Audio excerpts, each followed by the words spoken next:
Philippines President Ferdinand Marcos Jr. is beginning a 3-day state visit to China, his first since taking office last year. Marcos will meet with Chinese leader Xi Jinping. The two leaders are expected to discuss security and territorial disputes in the South China Sea. China has increased its military presence in the region over the last decade. Last week, satellite images revealed that the country was building new artificial islands there. The Philippines brought an arbitration case against China's claims in the South China Sea to the UN, with the international body ruling in Manila's favor in 2016. But Beijing has rejected the ruling, which it says is not legally binding. China continues to insist it has sovereignty in the region. For more on how the Philippines is working to enhance its security against China's expansion in the South China Sea, our reporter Jaime Ocon spoke with Aaron Matthew, an independent security analyst based in Washington, D.C. With Philippine President Ferdinand Marcos Jr. set to visit Chinese President Xi Jinping, so many experts are saying that disputes in the South China Sea will be front and center and definitely on the agenda. What do you think will come out of this meeting? So concerning past trends we've seen with Philippine presidents, we probably should expect the typical approachment to this issue. The Philippines would love to have a peaceful resolution to this, especially legal, considering the Philippine capabilities and our policies with approaching South China Sea issues are pretty lenient towards China.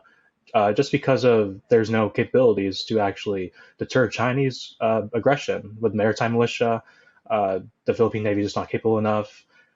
And a lot of these claims are just being trampled by the Chinese, to be frankly. In terms of the Philippines taking what measures it can to ensure security, how has the Philippines been trying to manage this sort of security environment? I think regarding security, the stage has already been set regarding closer cooperation with partners and allies. We've seen talk of a visiting forces agreement with Japan, which is a very big deal because so far there's been only visiting agreement with Australia and the United States. This agreement would allow Japanese troops to cooperate closer and actually come to the Philippines to train in more intense exercises outside traditional humanitarian and disaster relief drills they usually do. Japan has been actually extremely instrumental for helping out Philippine maritime security. Since 2016, the Japanese, through JICA, have provided the Philippine Coast Guard with around 12 patrol vessels, which is a massive expansion of the Philippine maritime security capabilities. So in order to make it for deficiencies and to help assist Philippine capabilities, they should gradually look more and more towards allies and partners. And this was a big thing we've seen this year.